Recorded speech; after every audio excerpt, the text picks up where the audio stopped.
Rekan Dakta, salah satu agenda yang hari ini berlangsung, yakni kegiatan sosialisasi terkait pembangunan klaster yang dilakukan oleh PT Masa Kreasi yang terdapat di wilayah Arenjaya, Bekasi Timur. Sosialisasi ini berlangsung di Aula Kecamatan Bekasi Timur. Sebelumnya warga di Arenjaya, beberapa RW yang terdampak mengaku kesal mengingat proyek dari pembangunan klaster tersebut dari tanah berserakan ke jalan sehingga itu mengganggu aktivitas warga sekitar. Lalu seperti apa hasil dari pertemuan bersama camat dan juga unsur lainnya? Kita akan berbincang bersama Ketua RW 15 Kelurahan Arenjaya, Bekasi Timur, Bapak Muhammad Yunus. Dakta Radio, bijak dan cerdas. Assalamualaikum Pak RW. Waalaikumsalam warahmatullahi wabarakatuh, Pak Jo ya. Pak Jai, Pak Jai. Ini dari Dakta ya.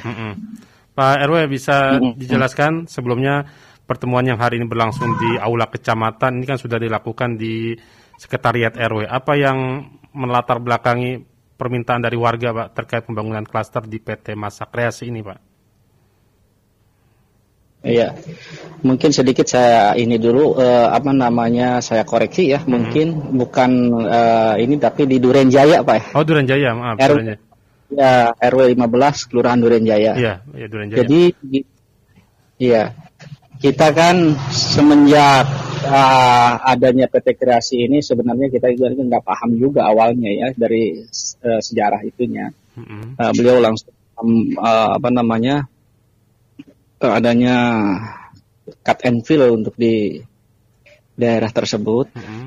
Ya awalnya kita sih sebenarnya untuk pembangunan itu kita tidak anti ya, tidak anti pembangunan, tetap para investor yang akan masuk ke Kota Bekasi.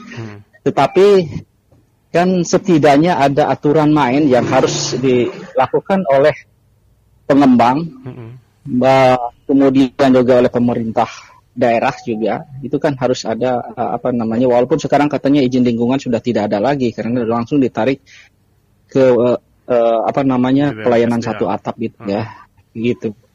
Ya, nah yang menjadi kekagetan kita ketika PT Masa Kreasi itu langsung membangun atau mengadakan pengurugan tanah itu untuk cut and fill itu kan pertama mengganggu lingkungan kita. Mengganggu lingkungan kita itu yang pertama dari udara ya, polusi udara. Waktu masih kemarau dan sekarang mungkin di musim penghujan ini juga sekarang polusi air. Ditambah lagi semakin banjir gitu. Ya biasanya kita hujan 2-3 jam itu kita tidak kelihatan air naik ya. Tetapi sekarang setelah adanya pengurugan yang lebih dari 1 meter, itu air sudah mulai naik. Nah ini kan yang menjadi pertanyaan kita. Nah kajian-kajian yang tadi dilakukan di kecamatan, kalau yang lain mungkin kajian-kajian secara teknis ya.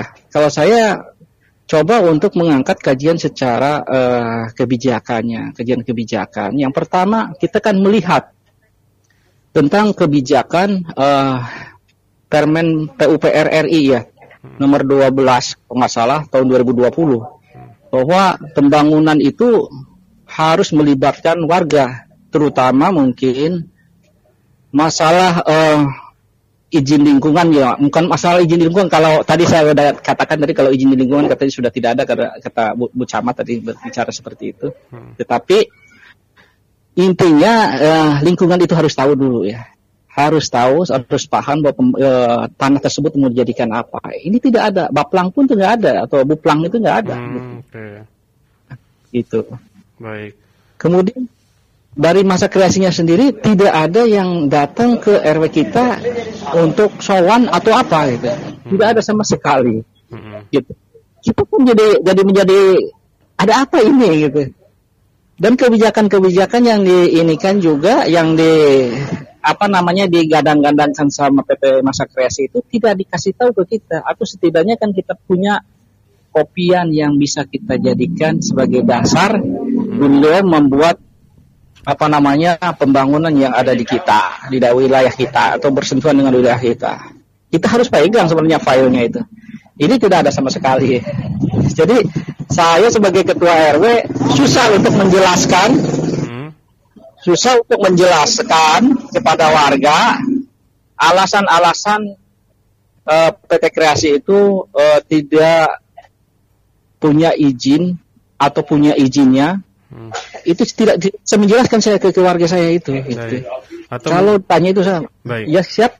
Pak RW, mungkin secara legalitas bersangkutan atau PT Kreasi sudah mengajukan ke DBMSDA ya, apa Dinas Penanaman Modal Terpadu Satu Pintu. Tapi mungkin yang di sini Pak RW sebagai koordinator wilayah tidak adanya komunikasi di lapangan bersama Pak RW misalnya atau RT-RT terkait pembangunan klaster bencana residen ini ya Pak RW. Iya betul. Jadi ini tidak ada sosialisasi awal gitu. Sebenarnya mungkin kalau dari awalnya tadi ada sosialisasi, kita tidak seperti ini. Ini sudah berjalan di pertengahan kalau menurut saya. Izin sudah semua. Gitu. Izin sudah lengkap. Katanya seperti itu. Tapi izinnya tersebut tidak pernah dikasih tahu ke kita gitu. Itu nggak pernah dikasih tahu gitu. Cuman begini, kalau saya prinsipnya dengan adanya Bu Camat yang baru ini, kita sudah sedikit agak lega, karena Bu Camat sudah mau memfasilitasi untuk berkomunikasi dengan PT Kreasi ya. Sudah, ya setidaknya ada titik yang bisa kita hargai lah gitu. Tapi tolong saya minta kepada PT Masa Kreasinya itu juga harus memahami kondisi kita di sini, karena dampak di sini ini di lingkungan kita sangat luar biasa. Sampai saya kan menyangkut masalah kajian-kajian planologinya itu. Baik. Pak RW, planologi itu kan secara bisa dilihat dari beberapa aspek gitu. Baik. Pak RW, kalau melihat di lapangan kan ini sudah berlangsung berapa bulan Cat and Fill ini pengurukan tanah. Saya juga sempat melintas di kawasan tersebut, dan kenapa baru bulan November ini Pak disuarakan begitu lantangnya Pak RW? Begini, ini sebenarnya kita menyuarakan sudah 2 bulan atau 3 bulan kalau nggak salah. 3 bulan sudah sebelum pengurukan kita sudah mulai bicara. Cuman kita masih diacuhkan. Nah, baru ketika saya udah up di media massa dengan 16 media massa yang saya up, baru itu berbulan. Dan saya share kepada para tinggi ya. Artinya atasan kita lah. Struktural bertingkat itu, dari mulai lurah, camat sampai mungkin kita sampai ke dewan ya. Sampai ke dinas mungkin sudah saya juga sampaikan lewat WA, tapi memang secara tersurat saya belum gitu. Karena saya merasakan sendiri ketika ada peristiwa yang PT SAS yang ada di sini. Ya, itu dengan hanya berbagai macam surat dilayangkan, ya tanggapannya tidak ada keseriusan yang memberikan solusi yang jelas gitu. Ya makanya saya coba untuk bombardir dulu dengan media massa gitu. Baik.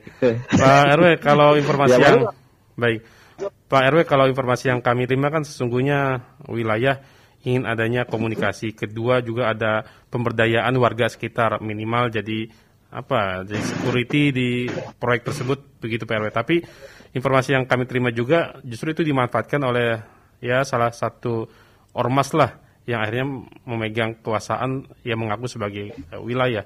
Bagaimana respon Pak RW?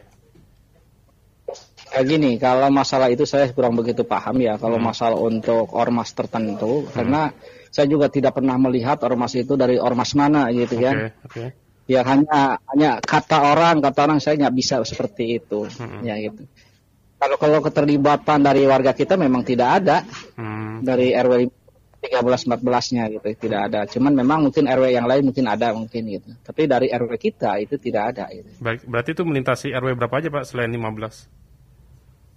Jadi sebenarnya ini berjenjang ya, dari hulu sampai hilir itu. Pertama RW 8-nya sendiri, RW 13, 14, dan 15. Yang mengaku lagi sekarang RW 16 katanya terdampak kan gitu. Sebenarnya yang akan terdampak lebih parah itu nanti RW 8 Kelurahan Bekasi Jaya. Nah itu karena air akan limpah ke sana ya melalui saluran kali yang nanti kali yang dibuat itu, yang di bawah gorong-gorong. Yang nanti sebenarnya akan nyampe ke Rumah Sakit Pida kalau nggak salah. Nah, Pina ya. Iya, betul. Iya. Baik, kalau untuk RW 8 atau 13 14 sama Pak RW menyuarakan hal sama seperti RW 15 ini? Kalau RW 13 14 hampir sama. Tapi kalau RW 8 karena memang mungkin beliau itu sudah ada kontrak atau seperti apa ya, beliau mendukung dengan RW 16 itu karena saya juga kurang paham lah kalau masalah itu ya. Mungkin beliau harusnya ditanyakan langsung ke beliau karena sangat berapi-api sekali ketika juga diwawancara atau memberikan suatu pendapat juga di waktu kemarin itu. Baik. Sama tadi juga gitu. Atau mungkin kalau ada bagian bagi rata begitu ya Pak RW. Saya sih bukan tidak mengharapkan hal yang pembagian rata atau itu ya, tetapi saya butuh warga kita ketenangan. Ya ketenangan seperti dulu, ya kita tidak pernah banjir dan segalanya gitu. Baik. Ya kalau sudah kita trauma dengan kejadian tahun 2020 awal itu di tanggal 1 Januari. Gitu. Tetapi dengan adanya pembangunan ini kita khawatirnya semakin memuncak. Karena ada pengurukan tanah yang tingginya mungkin 1,2 itu sangat luar biasa. Trauma itu semakin menjadi di warga itu. Makanya dampaknya itu kan hanya dampak banjir, tapi trauma psikis juga gitu. Baik. Terjadi trauma sosial, trauma dan sebagainya gitu. Awal tahun lalu gitu, Pak. Tingginya berapa saat banjir, ya? Pak RW? Kalau untuk di RT 3 sama 1 itu sekitar 50 cm ya. Tetapi di RT 897 itu ada yang sampai mencapai 1,7 meter ya. 175 cm. 1,5 ya. Iya. 170. Baik. 170 cm. Iya. Berarti kalau saya sempat lihat ada genangan di depan proyek itu justru yang lebih parah di sekitar pemukiman warga ya Pak RW ya. Betul, pemukiman warga. Nanti bisa dibuktikan kalau misalnya ada hujan sekitar 2 jam atau sampai 3 jam yang akan datang, gitu, Pak. Baik, Pak RW, dalam pertemuan tadi dari perwakilan PT Masa Kreasi, apa responnya Pak dan apa hasil setelah pertemuan yang berlangsung di Kecamatan Bekasi Timur? Jadi kalau saya lihat hasilnya sih belum ada kesepakatan yang jelas kalau menurut saya mau seperti apanya. Yang jelas tadi baru mulai terbuka beliau masalah gambar. Ya, ini kemarin sih kan tidak terbuka masalah gambar terus membuat. Halo Pak RW. Pak RW. Ya, rekan Dakta, kita masih mencoba menghubungi Ketua RW 15 Duren Jaya, Bekasi Timur, Bapak Muhammad Yunus. Siap. Ya, dilanjut Pak RW, dilanjut. Bagaimana Pak? Masih? Iya, masih Pak. Iya tadi itu, jadi baru dari PT Masa Kreasinya itu menggambarkan tentang set plan-nya Pak. Jadi harusnya ini dari awal gitu Pak. Baik. Harusnya dari awal mengungkapkan masalah set plan ini. Tapi ternyata ini baru tadi itu udah pertengahan ketika warga sudah ramai. Nah ini saya pikir ini kan yang menjadi pemicu untuk terjadinya keresahan kalau menurut saya ya bisa dikatakan keresahan. Dan ternyata memang saya mungkin hanya dugaan saya sementara ini ada banyak yang bermain di program ini ya atau di proyek ini itu. Baik, Pak RW terima kasih atas informasinya. Semoga ada titik terang Pak yang menghasilkan dari pertemuan tadi baik untuk warga, lingkungan dan juga bagi pertumbuhan investasi di Kota Bekasi. Siap Bapak, terima kasih banyak juga kepada Radio Dakta yang sudah memfasilitasi kita dari RW 15 yang mungkin sebagai salah satu jeritan dari warga yang ada di sekitar kita, Pak. Dan Baik. kekhawatiran dampak lingkungan yang terjadi di lingkungan saya dengan adanya perumahan klaster yang mungkin harus ditinjau dari sisi AMDAL-nya. Itu aja, Pak. Baik. Pak RW, terima kasih. Pak. Ya. Assalamualaikum warahmatullahi wabarakatuh. Waalaikumsalam warahmatullahi wabarakatuh. Dakta Radio, bijak dan cerdas. Demikian rekan Dakta perbincangan kami bersama Ketua RW 15 Duren Jaya Bapak Muhammad Yunus.